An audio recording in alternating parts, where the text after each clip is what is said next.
The mostly weekly podcast from Root and Hero Plumbing and Air. Here to talk to heroes about business and the trades. With your host David and Cat, their own via attack. Oh yeah, this is the Hero Talk theme song. Ooh yeah, this is podcast weekly.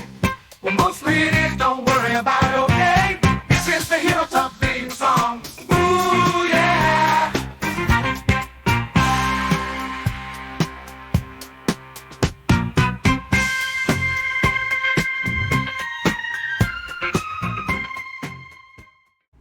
Hey, welcome back to another episode of Hero Talk, the mostly weekly podcast from Rooter Hero Plumbing and Air. I'm David.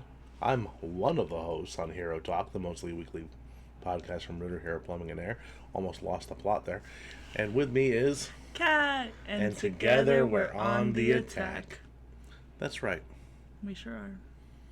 Yeah. Good episode. Bye, guys. All right.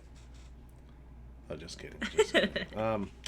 All right, so if you're joining us, this is part 2 of the 5-part series, How the Mighty Fall by Jimothy Collins. Jimothy. Good man. Yeah. And if you haven't seen part 1 yet, pause. And if you're watching on YouTube on a desktop, right, go up to the tab, right click, put in duplicate, right, select that, and then go back to our part 1. That way you don't lose your place here. Yeah, and then you can come back. Yeah, see? You're welcome. There you go. But before we start talking about the book, let's talk about ourselves so we can mine this later for content. Okay? Because when you're in the world of whatever this is, we need to get content. And the spicier the content, the better. Interesting. So, if you're not aware, because it is on a different YouTube channel, long time ago, Kat and I did a spicy chicken challenge contest thing. We did 2 of them. Mm-hmm. Kat lost both times. Oh, I will always lose. I cannot do spicy food. Yeah. So, last time, and both times, honestly, we did the atomic wings from Wingstop. Why did we do atomic wings from Wingstop? Because Wingstop is convenient. David has also done the spicy chip challenge. Yes.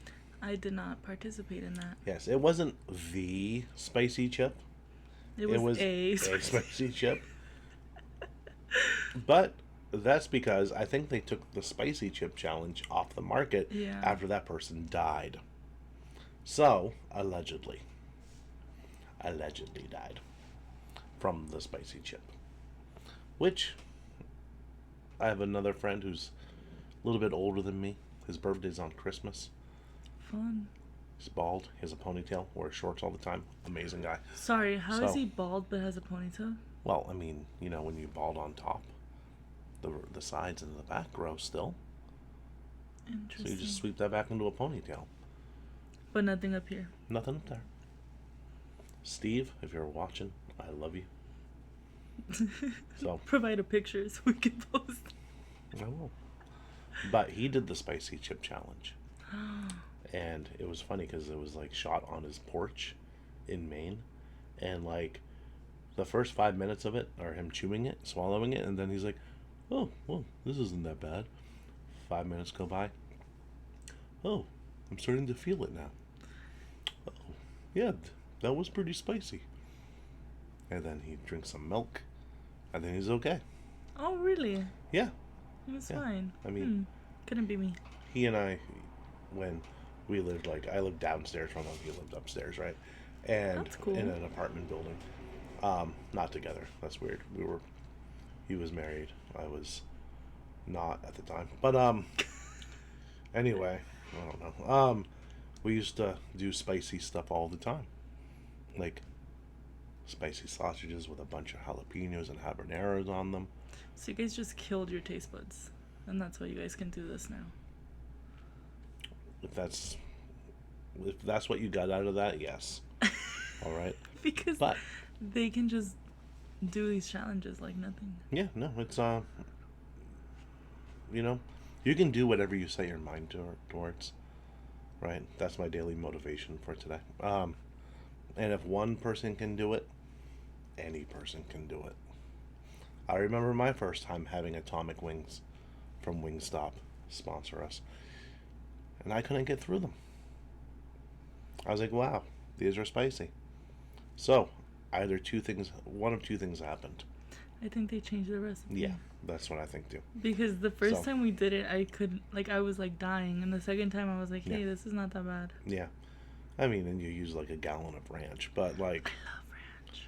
and Wingstop ranch, I'm usually not a fan of ranch. I'll be the first person to say that. With wings, I prefer blue cheese or just raw dog in it, right? Ranch. Wingstop ranch is pretty good for as far as ranch is concerned. 20 out of 10. Yeah, it's like a 7 out of 10. But that's okay because most ranch to me is like 2 or 3 out of 10. Okay, next video, guys, we're gonna rate our local ranches. Okay. All right. So, but I would win at that. I don't know how that would be, but I would yeah, win. how much ranch you can eat. So like, are we gonna dip stuff into it or like Well, yeah, just with a spoon? We can get no. Okay, Okay. I'm not that crazy. All right. We can get fries. Okay. I forgot where I was going with this, but spicy content. That's Spicy right. content. So, not I what was you like- were thinking, you perv. But Spicy wings, spicy yep. chicken. yeah. So, I think we're almost due for part 3. So, but I think we should up the challenge Two to something else ranch. Two. Not that ranch. goes against the spirit. The spicy content. Yeah, because ranch isn't spicy. Even the ranch that says spicy on the bottle, it's not spicy. Not spicy. We did one video in February and one in December. Of what year? February 2020 and then December of 2021. We are way overdue. Yeah. Look at that. We're coming for a comeback. It's okay. So, we'll do that. And then we'll... Can't Yes, even see. that's fine. That was us. They can search for it. Yeah. Or we'll put little links down in there. So, I think maybe we'll post it on this channel. Maybe we'll post it on the other channel. The other channel. The other channel. So that you guys can go check them out. Yeah. And then we'll do part 3. We'll just have to come up with the stipulations. Guys say no dips. And then the only thing to drink is water. Or black coffee. I only drink water. So I'm fine with water. But no dips is crazy work. Yeah. Or But we the only- might do Dave's hot chicken, guys. We'll see. We're still talking. Yeah, we're still planning it out. But If you guys have a recommendation that you want David to try, and I say David because I can't do spice, but David to try, he says he can handle a lot of spice. yeah, most anything. So, put them in the comments. Yeah. And let's get David to get spiced out. I don't know. Get spicy. All right, so other than that, spicy content out of the way. Yeah. How was your week? It was a good week. Was it? It was a good week. Good. Been doing a lot on the socials, more and more each week. New stuff. Yeah. Some Monday motivation was posted today, guys. Go take a look at that. We've been doing some hero help stuff. Our next event is going to be our back to school drive, so that's fun. Yeah, good week. We're gonna have bagels on Friday. Oh yeah, yeah. It's National Bagel Day, guys. So you're listening to this on Thursday. So on Friday, guys, Tomorrow bagels. Tomorrow. is Friday when they're listening to this. Oh yeah, I was like, huh? So tomorrow, guys. But yeah, how's your week? Oh, yeah. It's been a week. It's been a week. It's been a week since we last spoke. That's not true. Yeah, I saw you on Friday. Yeah. But the week was good. Saturday, my wife and I went to a place. I forgot the name of it. Oh, I saw it on the food channel. Yeah. It was all right. It was, well, we went because we wanted to get something to drink, right? And we did. But we also got these, like, spicy tuna crispy rice thingies. Look good. Yeah, they were good. And then, you know, those peppers they have? Just the scorched peppers. They're not a jalapeno, they're the ones they have at Japanese restaurants. Yeah, I don't know what they are. Like the something peppers, right? Yeah, sashito or So, something. yeah, with an S. Yep. And then I made the mistake of getting, like, veggie skewers, right? Which sounded good. They were just grilled veggie skewers, but, like, there was no taste. And then, These are his peppers. if you're listening to the podcast, you won't know. But They're those that's green fine. ones. Yes, they are the green peppers. Yeah. Okay. So, No. and other than that, I played a little bit of a video game, and that was about that. So, and that was my weekend. Fun. Yeah. Farmed some content for other things. So,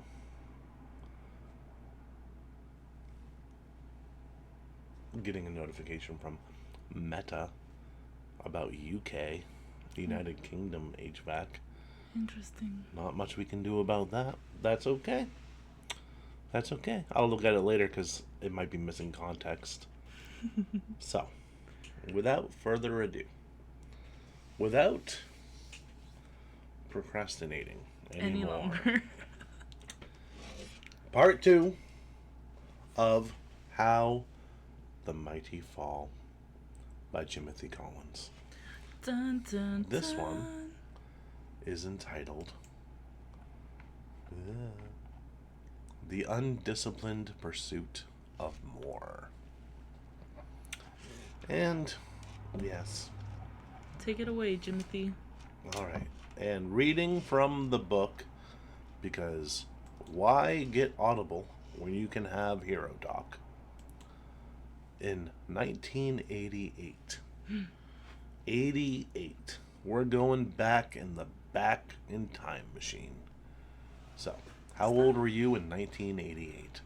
I was 10 years before I was born.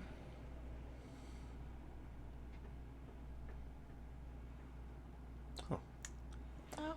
I was 7. Yep.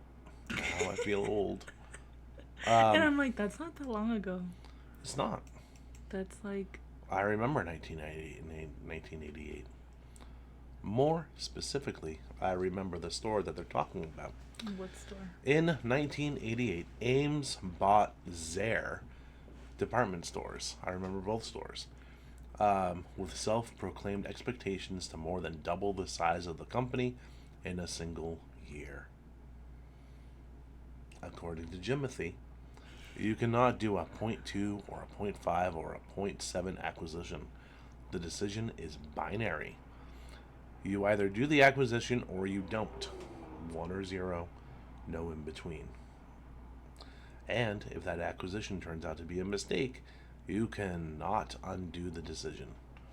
Big mergers or acquisitions that do not fit with your core values, or that undermine your culture, or that run counter to that at which you've proven to be best in the world, or that defy economic logic. Big acquisitions taken out of bravado,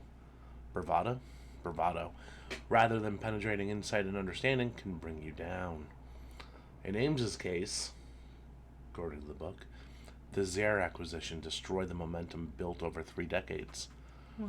While Walmart continued to focus first on rural and no one can say that word, right? And Rural.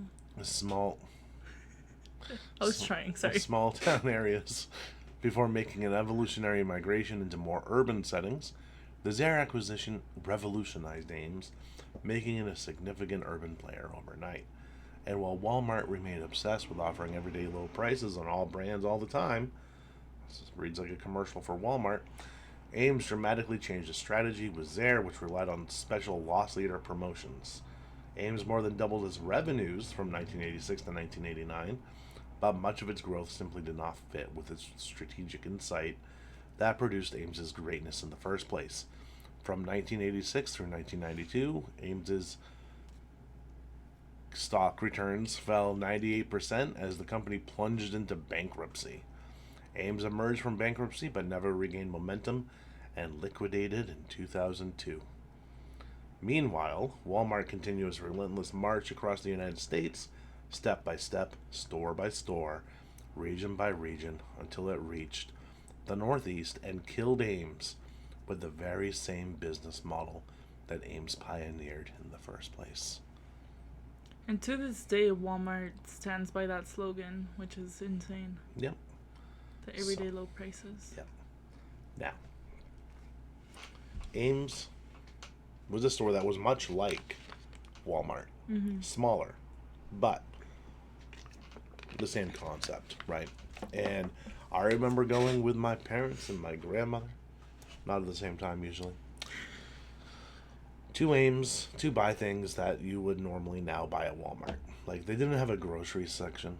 I was going to ask that. Was it like a grocery store? Yeah, at the time, Walmart didn't really have grocery stores anyway, either. So what was it like considered? Like, they sold clothes, they sold, it's like Walmart without the food section. A department store. A department store, yeah. So, but like, you know, a pretty well-priced one. So, used to go there, play some regular Nintendo, some Super Nintendo. Just like you could have done at Sears or Walmart back in the day. This company goes on to state that June of 2026 is the new scheduled opening date. Cool. They're coming back? Yeah, they're coming back. Well, if Toys R Us can come back, Ames can come back. So, that's good. We'll see how long it lasts. Could Ames be coming back to Maine? Good. Because, here's the thing. There were a lot of Ames in the Northeast, right? It was like the store. Before Ames was Bradley's. Bradley's went the way of the Buffalo, and Ames was the place. Now, most of the Ames were in, like, the quote-unquote malls, right? Like, Maine doesn't have any malls. They're quote-unquote malls. They're a collection of stores that don't count as a mall. But they were at the end caps of these, right? So like a Sears would be... Like a Sears, JCPenney. Macy's. Macy's, they were kind of like that. Got it. All of the Ames that I can remember from my childhood turned into call centers. Oh, wow. After Ames shut down. So did Sears, right? Yep, a lot of them did. And in Maine, call centers were a big thing because Maine happens to be really good at customer service, and even for a blue state, the taxes weren't that severe at the time. Interesting. So, all the Ames got replaced by call centers. Those call centers are all pretty much gone now too, either to India or to irrelevancy, or they put them in Ohio or something. I don't know, but Got it. that's a Gen Z joke. But Ames is gone because they did a bad acquisition. Pretty much, that didn't fit into their core values or even their business setup, their business strategy. So they just did it, which is sad. And I'm not letting Walmart off the hook here. Why aren't they open 24 hours anymore? They used to be until COVID. Even before COVID. Really? Yeah, a lot of them, a couple of them still were, but a lot of them just started closing at like 11. And, you know, I get it. You have to stock shelves and stuff. But like, I have a story. Yeah, they do close at 11. Yep. I have a story about Walmart. It has nothing to do with this, but I shared it on LinkedIn earlier. Back in 2007, before you were born. So, I was born okay. already. All right. There was a video game. It wasn't even a video game. It was an expansion to a video game. Okay. Right?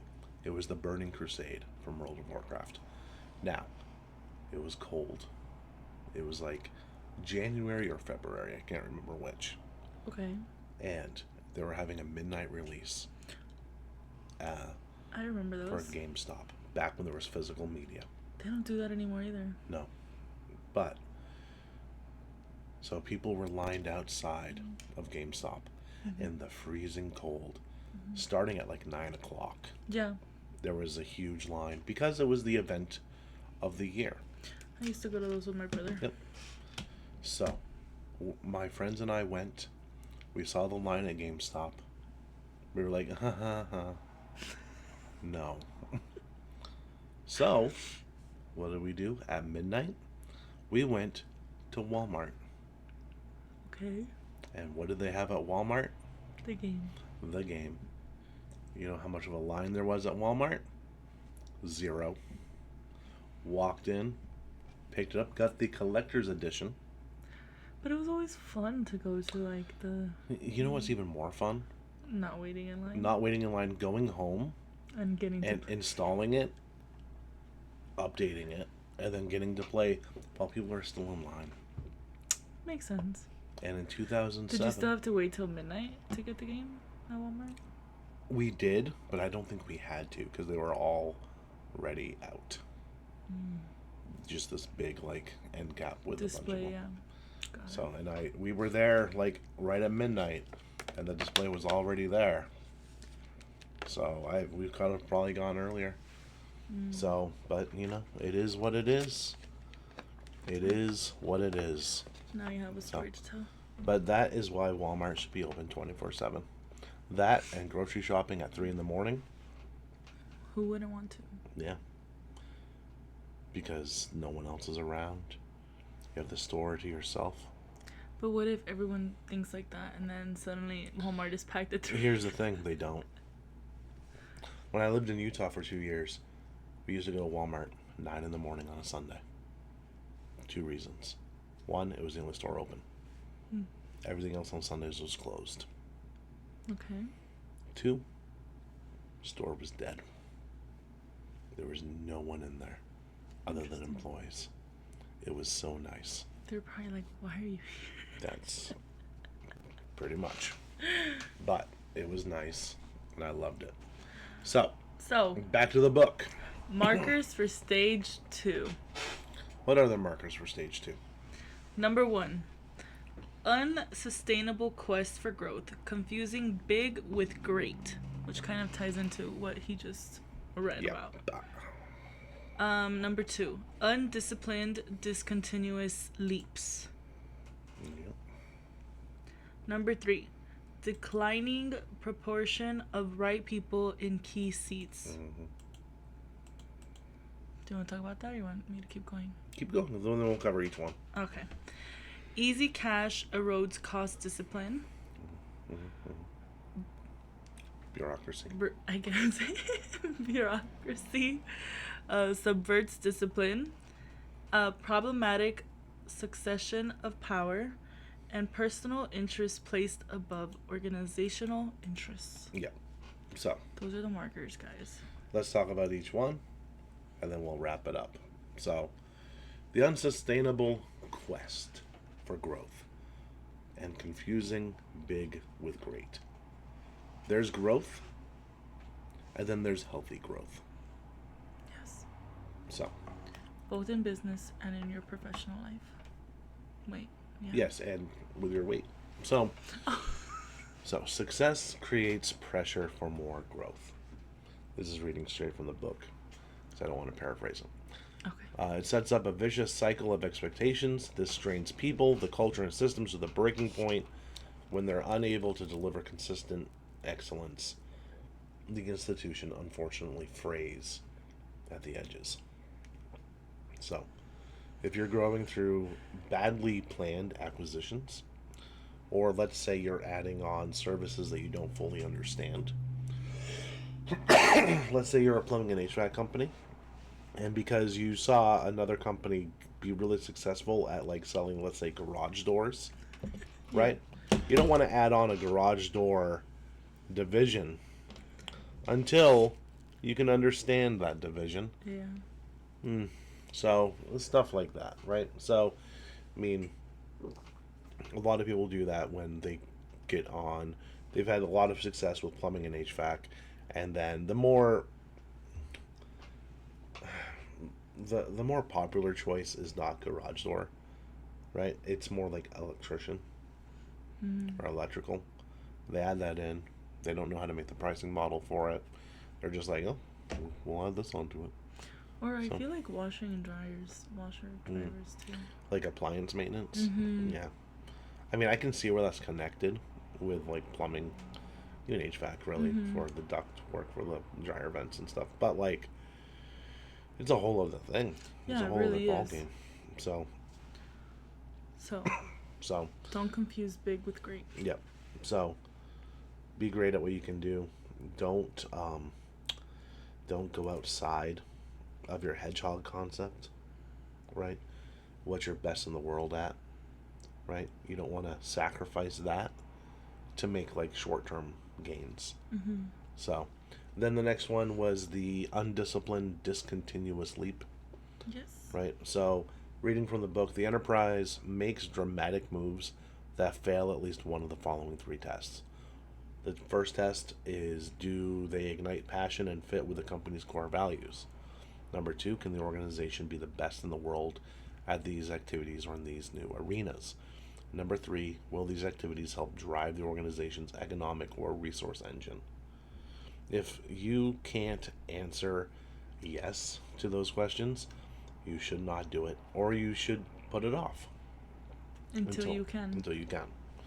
So, now, the next one was declining proportion of right people in key seats.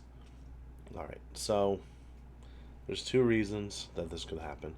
One, the growth is really fast, and instead of finding the right person to fill a seat, They just find a person. yes, and that can be very problematic. Yeah. Call centers do this a lot, right? Call centers, retail, fast food, restaurants, right? Especially when they're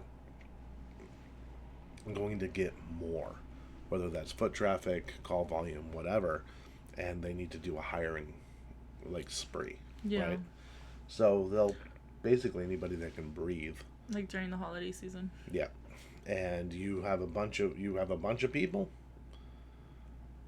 Majority of them are there because they were able to walk and breathe at the same time.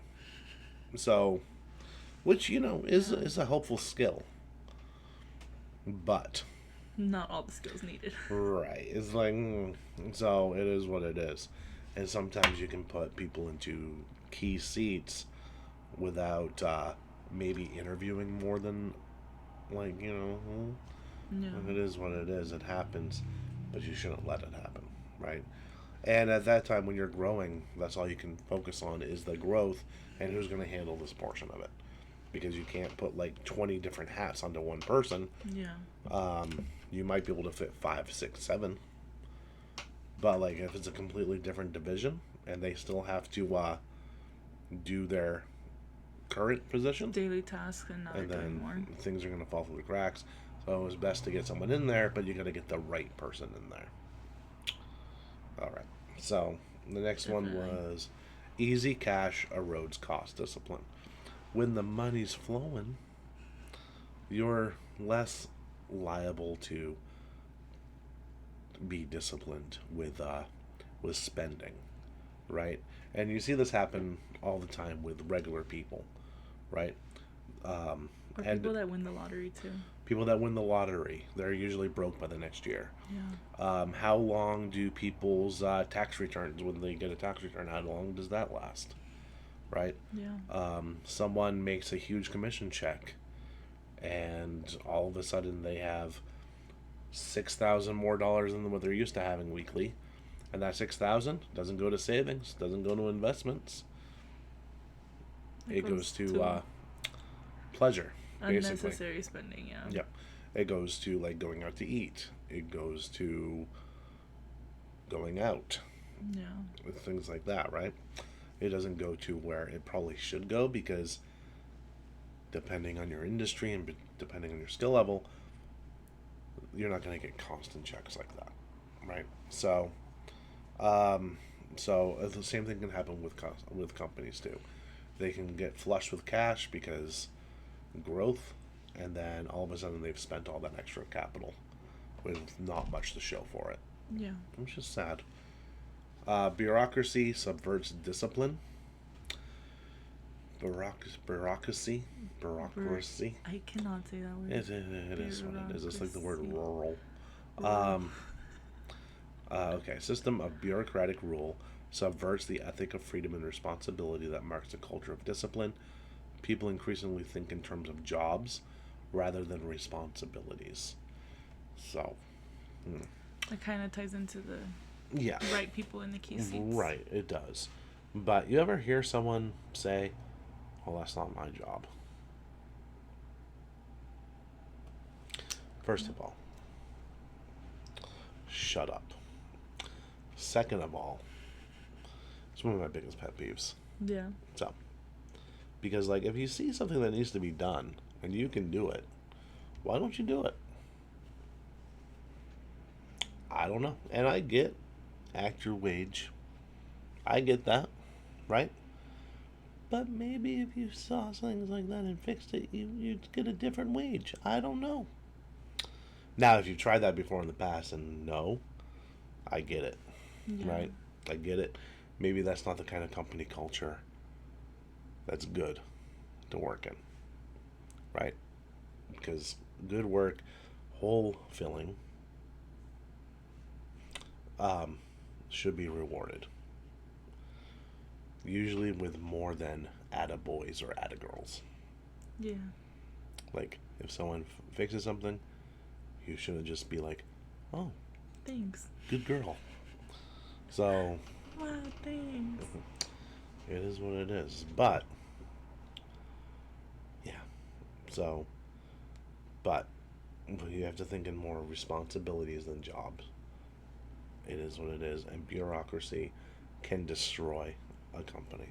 When you have to go through 17 levels of management to get something done, there's an issue, right? Yeah. So that's why in extremely like